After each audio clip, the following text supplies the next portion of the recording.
بسم اللہ الرحمن الرحیم صلی اللہ علیہ نبی الکریم۔ میرا نام محمد شکیل فاروقی ہے اور آپ دیکھ رہے ہیں میرا YouTube channel Shakeel Farooqui lectures. دوستو، آج ہم پڑھنے والے ہیں جماعت ہشتم کی اسلامیات باب سوم سیرت طیبہ خاتم النبیین صلی اللہ علیہ وآلہ وسلم کے سبق نمبر 2 غزوہ خیبر کو۔ یہ غزوہ خیبر کی اب کی جو تصویر ہے، وہاں پہ ہونے والے جو فورٹ ہیں، قلعے ہیں، ان کی تصویر آپ سامنے دیکھ سکتے ہیں۔ مزید ڈیٹیل آگے جانتے ہیں۔ سب سے پہلے ہم جان لیتے ہیں کہ کون سے اہم نکات ہم نے اس چیپٹر کے اندر ڈسکس کرنے ہیں۔ جلدی سے نوٹ کر لیں۔ آئیے لیکچر کو شروع کرتے ہیں۔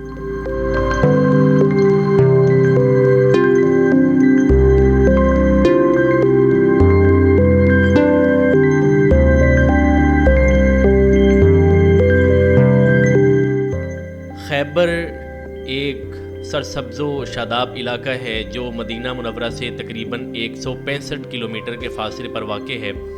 یہاں پہ خوبصورت سرسبز و شاداب زمینیں ہیں۔ غلے کی، فوڈ کی اور فروٹس کی یہاں پہ پروڈکشن ہوتی ہے، اور یہ سب کچھ کون ہینڈل کرتا ہے؟ یہودی۔ اب یہودی عرب علاقے میں کہاں سے آئے تھے؟ نبی کریم صلی اللہ علیہ وسلم کے شہر مدینہ منورہ کے اندر یہودیوں کے 3 قبیلے آباد تھے، جو اپنی بدعہدی اور بری سازشوں اور کی وجہ سے نبی کریم صلی اللہ علیہ وسلم نے ان سب کو وہاں سے نکال باہر کیا تھا۔ کچھ کو تو اپنی بدعمالیوں کی سزا وہیں پہ بھگتنی پڑی، ان کو قتل کر دیا گیا، اور کچھ کو مدینہ بدر کر دیا گیا، اور وہ لوگ کچھ شام میں اور کچھ یہاں خیبر میں آ کے آباد ہو گئے۔ یہاں کی اکانومی پر انہوں نے اچھی طرح سے کنٹرول کر لیا، اور یہ سب جو غلہ تھا، جو گندم تھی، کھجوریں تھیں، فوڈز تھیں، جو بھی چیزیں تھیں، وہ ساری چیزیں وہ دوسرے علاقوں میں سیل کرتے، اور ان کا جو بھی ریونیو آتا وہ سارا وہاں پہ اب جمع کر لیتے تھے۔ کیوں جمع کر لیتے تھے؟ اس لیے جمع کر لیتے تھے کیونکہ وہ سمجھتے تھے کہ عرب کے ڈیزرٹ کے اندر یہ سب سے سیف جگہ ہے، سیف سٹی ہے، جہاں پہ ہم اپنی ساری دولت جمع کر سکتے ہیں۔ اس سے ایک بات کا ہمیں اندازہ ہوا کہ ہر دور کے اندر یہودی سب سے پاورفل تھے اپنے بزنس کی وجہ سے اور دولت کی وجہ سے۔ تو یہ خیبر کا پس منظر ہے۔ اب یہ محل وقوع آپ دیکھ رہے ہیں کہ یہ مدینہ منورہ ہے۔ یہاں سے تقریباً 2 گھنٹے 20 منٹ کے فاصلے پہ خیبر کا علاقہ ہے۔ یہ سفر نبی کریم صلی اللہ علیہ وسلم نے اونٹوں اور سواریوں کے ذریعے طے کیا تھا، اور یہاں پہ جا کے آپ نے اپنے مدینہ کو محفوظ بنانے کے لیے ان کے اوپر پیشگی حملہ کیا تھا، پیش قدمی کی تھی۔ اب ہم جانتے ہیں کہ نبی کریم صلی اللہ علیہ وسلم نے آخر ان پہ حملہ کیا کیوں؟ کیا وجہ بنی تھی کہ آپ صلی اللہ علیہ وسلم نے ان کے اوپر حملہ کر دیا؟ پہلی وجہ تھی یہودی قبائل کی سازشیں۔ یہ لوگ دن رات سازشیں کرتے رہتے تھے۔ اس سے 2 سال پہلے غزوہ خندق ہوا تھا، تو غزوہ خندق جو ہے وہ بھی انہی یہودیوں کی سازشوں کی وجہ سے ہوا تھا، کیونکہ یہ بدلہ لینا چاہتے تھے۔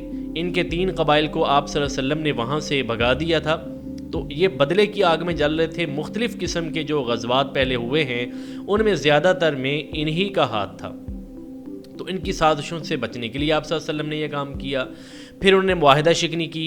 غزوہ بنو نذیر کے اندر جو بنو نذیر قبیلہ کو آپ صلی اللہ علیہ وسلم نے وہاں سے قبیلہ مدینہ بدر کیا، تو ان کے ساتھ معاہدہ بھی یہی تھا کہ آپ نے مسلمانوں کے خلاف اب کسی بھی اس طرح کی سرگرمی میں حصہ نہیں لینا، لیکن ان لوگوں نے معاہدہ شکنی کی، اور مدینہ کے اندر یہ لوگ اپنا ایک لشکر جمع کر رہے تھے، تاکہ خیبر کے اندر لشکر جمع کر رہے تھے تاکہ مدینہ کے اوپر ایک فیصلہ کن حملہ کیا جائے اور مدینہ کی ریاست کو ختم کر دیا جائے۔ پھر انہوں نے عرب کے ایک مشہور اور طاقتور قبیلے بنو غطفان کے ساتھ بھی اتحاد کر لیا تھا، اور ان لوگوں کے ساتھ اتحاد کرنے کی مین وجہ یہی تھی کہ انہوں نے وہاں پہ ان یہودیوں کی مدد کرنی تھی۔ یہ تو کافی دور رہتے تھے، لیکن قبیلہ غطفان قریب تھا، انہوں نے ان کی مدد کرنی تھی، تو انہوں نے ان سے اتحاد کر لیا تھا۔ تو اس سب سے مدینہ کی سلامتی کو خطرہ ہو رہا تھا، اور پھر ان کی یہ جو دشمنی تھی یہ بدر و احد سے چلتی آ رہی تھی۔ غزوہ بدر، غزوہ احد، ان سب غزوات کے اندر یہودیوں نے اپنا اپنا کردار اپنے طریقے سے ادا کیا تھا مسلمانوں کے خلاف۔ تو جب یہ ساری چیزیں پوری ہو چکیں تو اب آپ صلی اللہ علیہ وسلم نے اسلامی ریاست کے دفاع کے لیے مدینہ کی جو ریاست وجود میں آئی تھی اس کے دفاع کے لیے نبی کریم صلی اللہ علیہ وسلم نے ان کے حملے کا انتظار کے بجائے نبی صلی اللہ علیہ وسلم نے خود ان کے اوپر جا کے حملہ کر دیا۔ اب ایسا نہیں تھا کہ ان کو پتہ نہیں تھا کہ نبی کریم صلی اللہ علیہ وسلم ہمارے اوپر حملہ کرنے والے ہیں، جو یہ سمجھتا ہے وہ بالکل غلط ہے۔ ان کو اندرونی غداروں نے اطلاع دے دی تھی کہ آپ کے اوپر چند ہزار نہیں بلکہ چند سو کا جو لشکر ہے وہ آپ کے اوپر حملہ کرنے والا ہے۔ تو یہودیوں کے پاس تقریباً 16,000 کی فوج تھی مختلف روایات کے مطابق۔ تو انہوں نے کہا کہ ہمارے پاس اتنے بڑے بڑے مضبوط قلعے ہیں، ہمارے پاس بڑے بڑے جنگجو ہیں، بڑی طاقتور فوج ہے، تو یہ چند سو لوگ ہمارا کیا کر سکتے ہیں۔ لیکن یہ بتایا کس نے تھا؟ سب سے پہلے جی منافقین مدینہ کے منافقوں کا جو سردار تھا عبداللہ بن ابی اور اس کی جماعت، انہوں نے یہ کام سر انجام دیا۔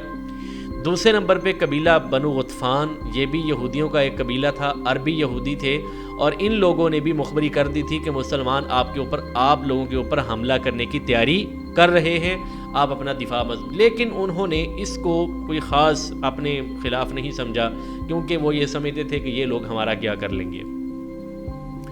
اب لشکر اسلام کی تیاری اور روانگی کا وقت تھا۔ نبی کریم صلی اللہ علیہ وسلم نے صلح حدیبیہ میں شامل ہونے والے صحابہ کرام سے انتہائی رازدارانہ طور پہ آپ نے فرمایا کہ آپ نے جنگ کی تیاری کرنی ہے، اور صرف وہی لوگ اس جنگ میں شریک ہوں گے جو صلح حدیبیہ میں شریک ہوئے تھے۔ تو مختلف روایات کے مطابق یہ جو تعداد تھی مسلمانوں کی 1400 سے 1600 تک تھی۔ پھر قیادت نبی کریم صلی اللہ علیہ وسلم خود فرما رہے تھے، اور اسلحہ اور تیاری مسلمانوں کے پاس پہلے سے موجود تھا، اور حکمت عملی یہی تھی کہ ہم نے صبح کے وقت ان کے اوپر حملہ کرنا ہے جب وہ اپنے کھیتوں باغات میں جا رہے ہوں گے، اور یکے بعد دیگرے سب قبائل کو فتح کر لینا ہے۔ اب یہودیوں کی تیاری اور تعداد کیا تھی؟ مضبوط قلعے ان کے پاس تھے۔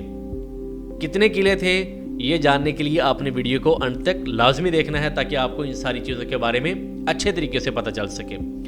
اسلحہ اور جنگی سامان وافر مقدار میں موجود تھا۔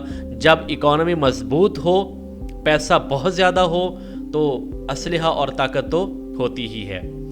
جنگی سرداران ان کے پاس تھے، بڑے مضبوط طاقتور پہلوان قسم کے جو سردار تھے وہ ان کے پاس موجود تھے۔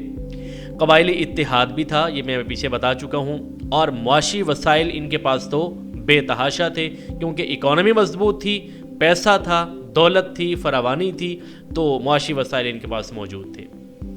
اب یہودیوں کے قلعے کون کون سے تھے؟ 6 مشہور قلعے تھے، بڑے اور مضبوط قلعے۔ ان میں سب سے پہلا قلعہ جو سب سے زیادہ مضبوط تھا، قلعہ نائم، پھر قلعہ نطاد، پھر قلعہ قموس، پھر قلعہ صعب بن معاذ، اور پھر قلعہ شق، اور آخر میں قلعہ قتیبہ۔ یہ مشہور قلعے تھے جن کو مسلمانوں نے انتہائی مشکل کے ساتھ اور زیادہ لڑائی کے بعد فتح کیا۔ اب قلعوں کی فتح کے اندر کن لوگوں کا سب سے زیادہ کردار تھا، کن صحابہ نے زیادہ کردار ادا کیا؟ تو پہلے قلعہ نائم میں مرحب کا یہ مشہور سردار تھا وہاں کا، اس کا اور حضرت علی کا بڑا مشہور مقابلہ ہوا تھا، وہ آگے چل کے ہم ڈسکس کرتے ہیں، سننے کے لیے آپ نے ویڈیو کے ساتھ بنے رہنا ہے۔ ابتدائی مزاحمت تھی، حضرت علی رضی اللہ تعالیٰ عنہ اور آپ کے جو زیر کمان جنگجو تھے انہوں نے اس قلعے کو فتح کیا۔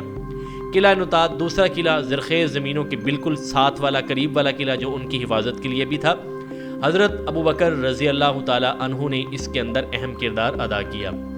قلعہ قموس بنو نذیر کا مرکز تھا، جو وہاں سے ہجرت کر کے یہاں پہ آئے تھے، اور وہاں کے سردار حیی بن اخطب، جس کو نبی کریم صلی اللہ علیہ وسلم نے اس کا کام تمام کروا دیا تھا گستاخی اور بے ادبی کی وجہ سے، ان کی بیٹی حضرت صفیہ رضی اللہ تعالیٰ عنہ جو بعد میں ام المؤمنین بنی، نبی کریم صلی اللہ علیہ وسلم کی زوجہ مطہرہ بنی، وہ بھی اسی کے اندر رہائش پذیر تھیں۔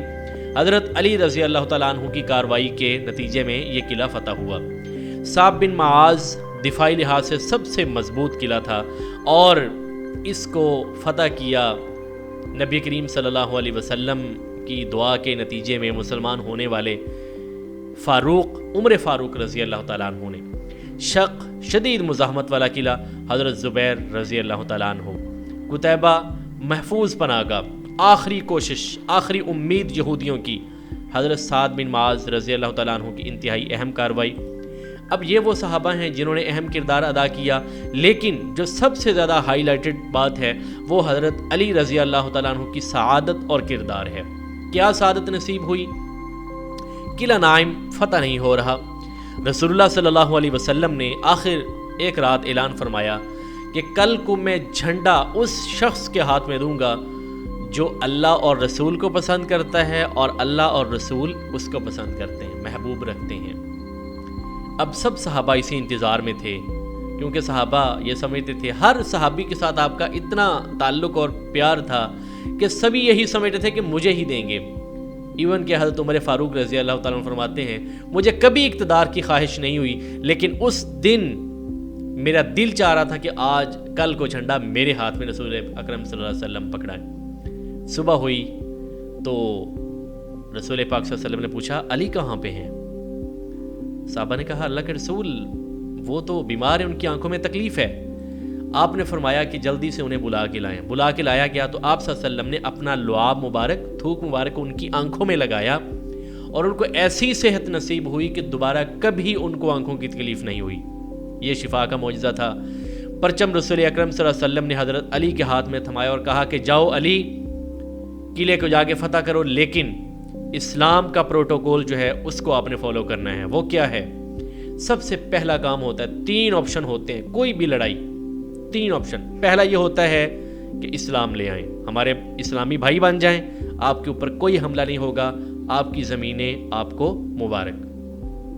دوسرے نمبر پہ جزیہ ادا کریں، اسلامی سلطنت کو ٹیکس ادا کریں۔ اگر آپ یہ کرتے ہیں تب بھی آپ کی زمینیں آپ کے پاس رہیں گی، ہم آپ کے اوپر حملہ نہیں کریں گے، لیکن آپ کو ہر سال ٹیکس ادا کرنا پڑے گا، جس کو جزیہ کہتے ہیں۔ تیسرے نمبر پہ یہ ہوتا ہے کہ ٹھیک ہے جی، آ جائیں پھر میدان رہا، یہ رہا میدان اور یہ رہا فیصلہ، میدان اور تلواریں بتائیں گی کہ کیا کس کا ہے۔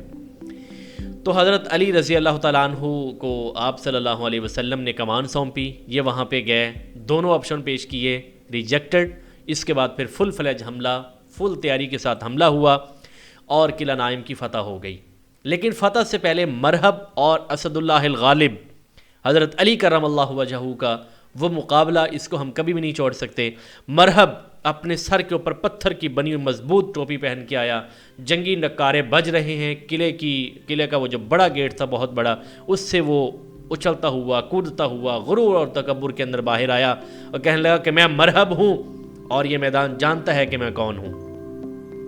ادھر سے حضرت علی رضی اللہ تعالیٰ عنہ کرم اللہ وجہہ اسد اللہ الغالب وہ تشریف لائے، کہنے لگے کہ میری ماں نے میرا نام حیدر رکھا ہے، اور مضبوط حملہ کرنے والا ویریئر۔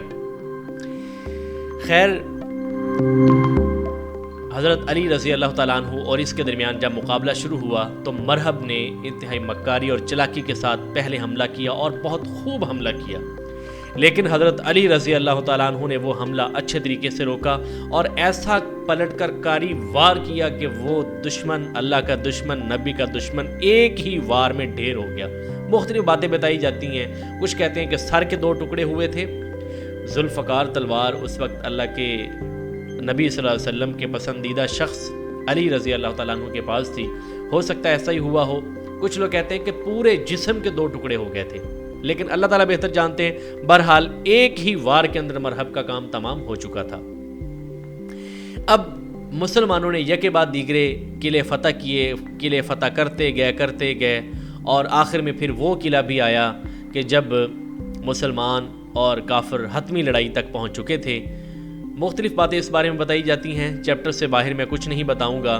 بہرحال مسلمانوں نے پورے خیبر کے اوپر حملہ کرنے کے بعد اس کو فتح کر لیا اور مال غنیمت کا بہت سارا حصہ مسلمانوں کے ہاتھ میں آیا اور یہاں سے مسلمان سٹرونگ ہونا شروع ہوئے پہلی دفعہ۔ اب جانی نقصان کتنا ہوا؟ تقریباً 18 صحابہ کرام رضی اللہ تعالیٰ عنہم اس جنگ کے اندر شہید ہوئے، اور مختلف روایات کے مطابق تقریباً 93 یہودی 93 یہودی اس جنگ کے اندر کام آئے۔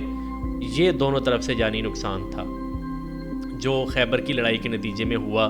اس کے بعد بتایا جاتا ہے کہ 2 یا 3 قلعوں کے اندر انہوں نے ہتھیار ڈال دیے اور باقی سب میں لڑائی ہوئی تھی۔ ہتھیار ڈالنے اسی شرط پہ تھے کہ سیف ان کو ایگزٹ دیا جائے گا، یا تو وہ وہاں پہ رہ سکتے ہیں یا پھر وہاں سے جا سکتے ہیں، ان کو مارا نہیں جائے گا، ان کو نقصان نہیں پہنچایا جائے گا۔ اور نبی کریم صلی اللہ علیہ وسلم سے زیادہ وعدہ وفا کرنے والا کون ہو سکتا ہے؟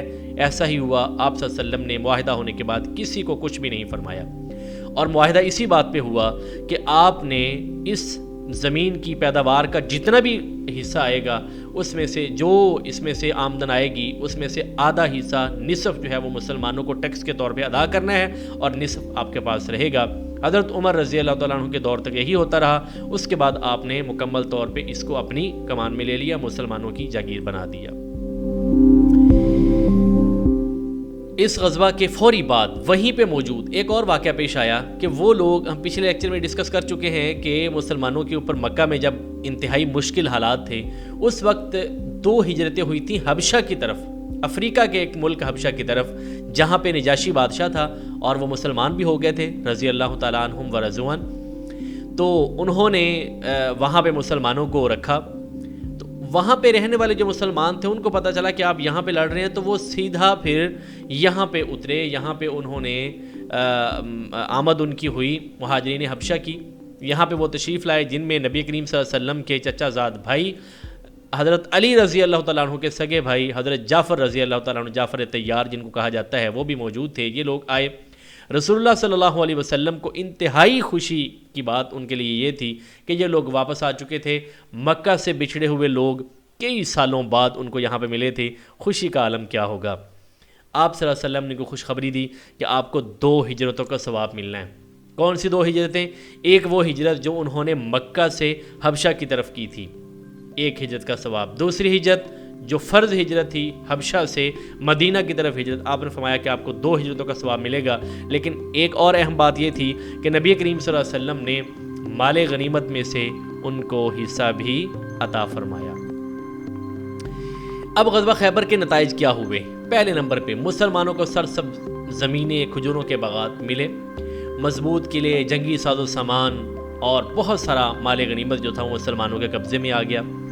عرب کے اندر مسلمان پہلے ہی ایک طاقت کے طور پہ ابھرے تھے، اب مسلمانوں کی عزت، سیاسی اثر و رسوخ، عسکری قوت میں بے پناہ اضافہ ہو گیا، کیونکہ کفار مکہ جو تھے ان کو زیر کر لینے کے بعد، ان کے ساتھ ایک مضبوط معاہدے کے بعد، مسلمانوں نے ایک اور اپنے زبردست قسم کے سخت حریف خیبر کے یہودیوں کو بھی پچھاڑ دیا تھا، تو مسلمانوں کی ہر قسم کی طاقت میں انتہائی اضافہ ہوا۔ یہ تھا جی آج کا لیکچر، امید ہے آپ کو بہت اچھے طریقے سے سمجھ آیا ہوگا۔